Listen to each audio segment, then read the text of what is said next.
Hello, welcome to EBC TV. My name's James and this is a physical wellbeing session. I'm joined by Dan Lucas, who's a martial arts coach and consultant. Dan, how you doing? I'm good, thanks, James. Good to be here. Thanks for welcoming me in. Oh, thank you for being on the show. It's absolutely brilliant. We cover all sorts of things to do with physical, mental and emotional wellbeing. This is all about physical.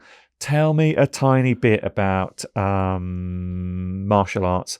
And actually, let's start with this. What's the biggest misconception people have about getting fit and how can they overcome them? Well, I would say that most people, they go into fitness and they're a bit intimidated, perhaps they're a bit fearful. Maybe they think that they're going to be, they're going to go into a gym environment, they're going to be scared, they're going to be nervous. They think it's all six packs and marathons, but it's not. You know, fitness can be any level. You know, fitness can be anything from walking up the stairs to running a marathon. It doesn't matter. You know, you start small, you build up in layers and you go from there. It doesn't have to be this big scary environment. Like for me, I come from the martial arts background. So we have, obviously people come in, they expect to see like Mike Tyson standing opposite them with all these scars and broken noses and all this. But I can promise you, in the martial arts world, I've never met nicer people. You know, everyone is just very like you or anyone else watching this or whatever. Everyone's the same. You can train next to, like, I don't know, a top lawyer, I don't know what to say, somebody that works in an office, somebody that just works in something, paint and decorator, but on that mat you're all at the same level. No one cares, there's no egos. And it's like that in all fitness, in my opinion. I understand why people might be nervous to go into the gym for the first time, but I promise you, it's not as scary, as intimidating as it looks. Absolutely. And I nearly interrupted you then with a really ridiculous joke, which was a six pack and a marathon for me is like beer and chocolate.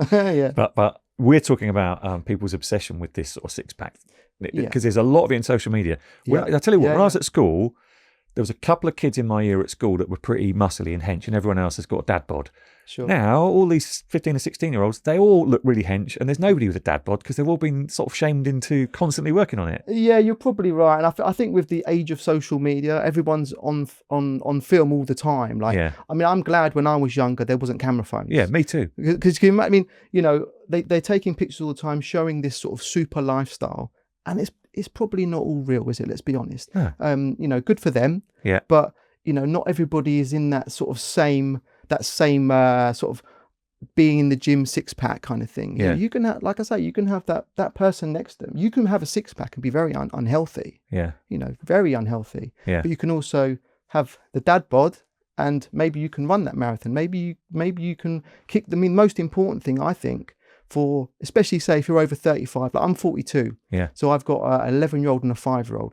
What's more important to me at my age, for me, is I want to be able to run around the park with my kids playing football. You know, without being out of breath. You know, it's just a different mindset, I think. We're talking about physical well-being, so let's get into it. We also are running these shows for employees in the workplace.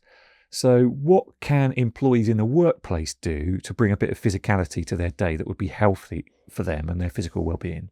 So do you know what? I would start with something very simple. And it's going to sound mad, but as simple as walking. It's going to sound crazy, I agree. But when people, again, like I was saying before, when people kind of build this up into this, we have to run the marathons, we have to do all these crazy things. Start small achievable steps. You know, perhaps that's going on your lunch break and going a 20-minute walk away. Maybe it's after work, you walk home rather than get the bus or whatever. You know, build it up in small achievable goals. And you will be surprised how over time that's just going to keep compacting, keep going. Maybe you lose half a pound every 3 weeks, but over 6 months that's worth more to you. If you try and cram everything in and try and go straight from doing nothing to doing, I don't know, lifting 100 kilos and like killing yourself in the gym for 3 hours a day, it's not maintainable. Do something that's maintainable, something that you can do consistently. Consistency is always going to be king. Okay, always. I love that idea. We're a bit obsessed with getting 10,000 paces in the UK. Is that an actual thing? Do you know what I mean? Yeah. Do you know what it is? The thing is with it. So 10,000, it's 10,000 steps, isn't it? Like everybody has those the watch things now or on the apps on the phones. I think it's great. Some of these things that you walk, I don't know if you work in an office, you probably walk around a lot. Maybe you're walking around in London or whatever you're doing. You're totting up these steps. If you add those steps and convert that into an amount of calories, you're probably going to find, I don't know 100%, but you're probably going to find those 10,000 steps you've done over the course of the whole day may well be more beneficial to you and your body than doing that 15-minute sprint on the running machine when you went to the gym and then you did a little bit of a swim and you did the weights. Yeah. Obviously all that has benefits, don't get me wrong, but the 10,000 steps per day consistently are going to be so much better in the long term. Okay. That's really fascinating, because I saw a mate of mine recently, and he looked quite trim from compared to when I saw him before. This wasn't recently, but actually it was during lockdown. Yeah. It feels like it was only yesterday, but during lockdown, and I saw him after lockdown, and he was looking quite trim, and I said, you're looking really good. What's on your mind? What's been going on? And he said, during lockdown, I just took the dog out because I couldn't normally. I was normally working in an office. I took the dog out for an hour and a half walk every day. And he said, I found myself walking 5 or 6 kilometers, 7 kilometers, 8 kilometers a day. And he said it was brilliant. Yeah. So he just kept going. Yeah. I mean, my wife, I hate me saying this, but my wife has recently done this. She's lost an incredible amount of weight over the last 7 months just from walking. Really? Just from walking. It is honestly from walking. There's other things as well. Obviously, as they always say, 6-packs are made in the kitchen. They're not made in the gym. And I think that's something people need to get their head around as well. Yeah. You're not going to trim all your body fat purely by running on the running machine and feeling tired. Yeah. It's a lot of different moving parts all together. Yeah. But like I was saying, consistency, hit those points. Maybe there's 3 or 4 small little goals. Hit those, focus on those. Once you get to them, move to the next one. Once you move to them, move to the next one. Okay. Your thing is martial arts. Yeah. Right. So can martial arts based fitness be effective for beginners who are at the beginning of this journey? 100%. What I love about martial arts is, firstly, when you see a beginner, someone that's never thrown a punch before, they've never done a kick, like I was saying at the beginning, it can seem intimidating, they come into that environment. But what I hear all the time is that what people enjoy about it, they don't have the team aspect. Now, if I'm playing football, maybe I kick the ball, maybe I miss. I've got the whole responsibility of the whole team. Yeah. Why did you miss that goal? Why didn't you kick it there? That goes, it's an individual sport. But what that also means is your progress is individual. So if I'm very good at punching, for example, but maybe my kicking's not so good, that's okay. In martial arts, that's perfect because you don't have to kick as much. Yeah. So a beginner can come in any level of fitness. It doesn't matter. They can do they do the techniques. They learn. They progress, and they move on better than in most sports. Yeah. Yeah, it's so good for beginners. They learn the control. They learn accuracy with the punches. They're going to learn focus. They're going to learn discipline. Mindset, overcoming difficulty. Even a simple thing as holding a push-up. Yeah.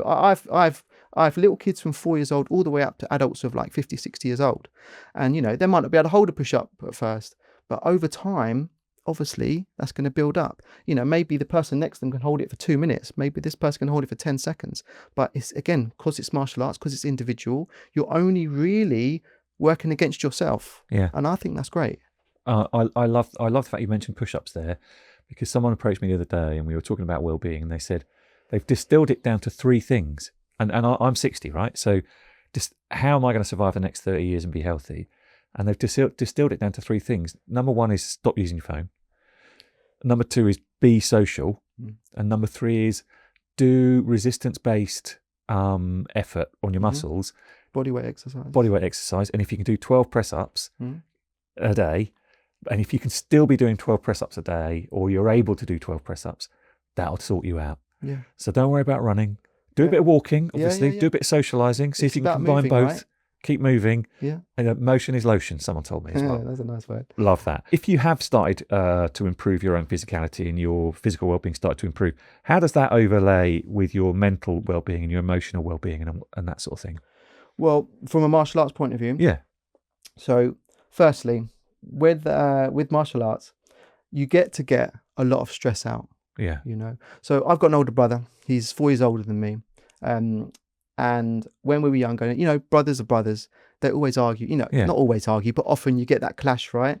We never really had that, because if ever we was angry with each other, it might not be the best way to look at it, but we would go to training, we would have our sparring session. We'd never try and hurt each other, of course. We were very careful with each other, but it was we got that aggression out, and I think that it does that for so many people. It doesn't have to be fighting. It can be just hitting pads. Like you see the pad holders in the gym. Yeah. Something as simple as that is so good just for your mental mental clarity. Is that the word you used? Yeah. So when you're hitting things, it gets a lot of aggression out. Yeah. It makes you feel good. You feel stronger. And if nothing else, I think one massive benefit to martial arts is, I'm not saying by doing martial arts you're suddenly Bruce Lee and you can take on all comers. I don't mean it like that. Yeah. But it just gives you that extra bit of confidence. So you can walk down the street, head up. You're not looking at the floor. Head up a bit higher. A little bit more confident. And hopefully, and I hope it never happens to anyone, if you walk down the road and there's that something that happens, at least you can be a bit more confident in what you're doing. Yeah. And being a bit more physical. Yeah, absolutely. It's funny you mentioned, releasing of stress and tension and all that. When my son was at school, his history teachers took up boxing, and she got so into it, she was starting running boxing classes after school for the kids. And I said to her one day, "What got you into boxing?" She said, "Sometimes at the end of the day, I just needed to hit something really hard just to get these kids out of my head because they're doing my brain in." But it's the same, isn't it? It's like when you see these people and I don't know, they go into a room and have to scream into a pillow. Yeah. It's just that release of that stress. Yeah. And I think any training really, whether it's martial arts or anything else, maybe if it was probably even going to the gym, sport, whatever, having that 60 minutes where you're away from the world and nothing matters. Perhaps your job's stressful, perhaps your home life is stressful, but for that 60 minutes, you're out in the world and you can just forget about it and just focus on you. Yeah. And I think that's the most important thing. Yeah, I love that idea. I love that. I've never done individual exercise. I've always done team-based exercise. Yeah. So now you've got all these cogs going, hang on a minute, because my niece's husband, Luke, is a kickboxing instructor. Oh, nice. And he's got his 6-year-old and his 3-year-old going. The 3-year-old's too young, but she's able to go soon. But they're both doing their belts. Yeah. In kickboxing. The belts are great, especially for kids. That small. Again, it goes back to the same thing, like I was saying before, the little goal set. Yeah. With the kids, it's perfect. They, little goal setting, they get their belt. They understand, if I work hard, if I try, I get this result. Yeah. And it's the same with the adults, really. I mean, I got a black belt. I've been a black belt for, I don't know, nearly 20 years, I suppose. So my black belt's probably the hardest thing I've ever done. Yeah. I can honestly say that. I mean, I used to be in the police. Yeah. I've done, loads of different things, but getting that black belt is something that stuck with me forever. Whenever I think of it, sounds a bit corny, but whenever I get something difficult, a hard part of your life or whatever happens, I go back to, I'm like, yeah, that was really hard. I had to fight with like 15 world champions that day and it was awful, but I come through it. So I can get through this. This isn't going to be as hard as the kick I got off that guy. Yeah. And I think with martial arts, it just gives you so many skills. It's not just about punches and kicks. It gives you so much more than that. Yeah. And black belts are really, really hard to get, right? Because if it was easy, everyone would have one. Yeah. I mean, I think, yeah. If you can go anywhere and get a black belt within 2-3 years, it's not point in having it. If a decent black belt worth having, most of my guys on average, it's 6 to 8 years really to get a black belt. Okay. And it's not something I think that should be taken lightly. Yeah. I think to get a black belt is something that is like a symbol of the standard. Yeah. If your black belts are of a low level, then they go out in the world, I'm a black belt, and they go to competitions, and you don't want to see that. But I think if you're out in the world, you probably don't tell everyone you're a black belt. 100%. That's again, I think that's another great thing you get with the martial arts is you don't really see those guys. I mean, you don't see them all brash. You might see them in the run up to a fight being like that, but that's just promotion. Yeah. But generally speaking, whether it's boxing, fights, kickboxing, whatever, MMA now, MMA is obviously popular. Now. People like Conor McGregor, right? Yeah, huge. Very vocal, he says all these things, but it's just about promoting the fight. I imagine even Conor McGregor, who seems quite unhinged, but I'm sure when it comes to him at a base level like this, if it was me and him now, or you and him now, he's just a normal guy, right? He's a normal guy, yeah. Yeah, he doesn't walk around trying to hopefully trying to punch everyone. No, but he's had to do that to make a living. Yeah. Okay, what one small change could someone like me make today that would have a big impact over time? The main thing I would say, there's an app called MyFitnessPal. Yeah. There's that. There's other ones as well. Yeah. Like a food diary. Yeah, I got it on my phone. Oh, you've got it? Yeah. Do you use it? I did use it for ages because it used to feed into my Garmin. Amazing. And so it was talking to me about both. And then for some reason, I changed to Garmin and it's not connected up. So, but I have used it and it was really helpful. Yeah. Food diaries are so important. It really is the difference that will make to your just general weight loss, to your fitness, and just keeping you on track. Yeah. Most people will probably be surprised if they scanned in what they have throughout a week, just in things like juices, fizzy drinks, the dreaded alcohol. Yeah. When you start adding all those calories in, it's a lot. It's a lot. Yeah. And something as simple as that, just track it, look at it. Personally, I think MyFitnessPal is really good. I think you can get a free version, and I've got the free version.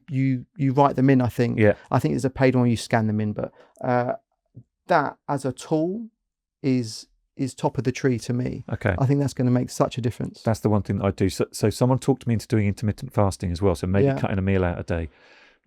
Thoughts on that? Intermittent fasting seems to have got really quite popular recently. Yeah, everyone's talking about the it. last I feel like I've got FOMO because I'm not doing it and everyone else is. It's I mean, there's a lot of research that says it's really good. It's really effective. I think generally speaking, people do something like they'll stop eating at around 7 p.m. or 8 p.m. or something. I don't eat till 11 and I stop at 7. Yeah, and they have like that window. Yeah. And the idea being that you're basically forcing your body to feed on things like body fat. You have to go past a certain point, and it starts all.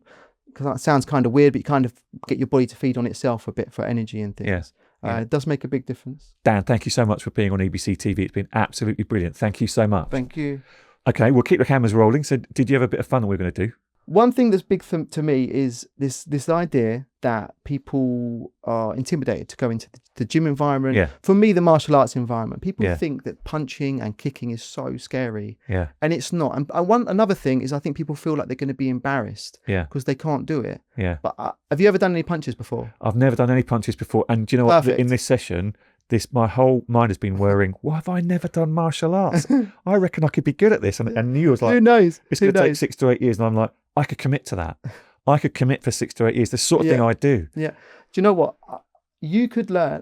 I reckon, how long we've got? I reckon 5 minutes. I can get you a good jab cross. So first things first. Yeah. We'll focus on our backhand because it makes it a bit easier. Yeah. So it's a bit interesting doing it sitting down, but we'll try it. Yeah.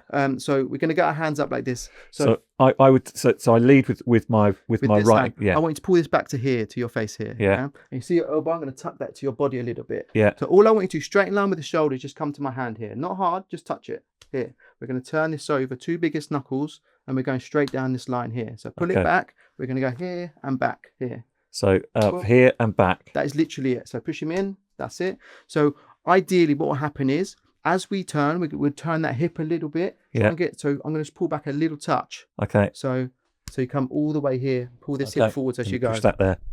Okay. So we're going to throw this punch. Here. Nice. Here. Nice. That's it. It's easy. This is as simple as starting martial arts. This is essentially your first boxing class right here. So hitting this hand, if I move it here, if I move it here, if I move it here, it's all the same. It's just turning over on that back hand and keep in line with that shoulder. It's simple. I've just taught you in a minute to throw a cross. That is it. Obviously, when we're standing up, we turn the hip, we pull the shoulders in. We've got things like our guard to think about. But this is the basis of throwing a backhand. That is literally day one boxing, and that's as complicated, as intimidating as it is. Amazing. Like, I'm not gonna punch your hand this time. I'm gonna give you a high five, mate. Dan, thank you so much.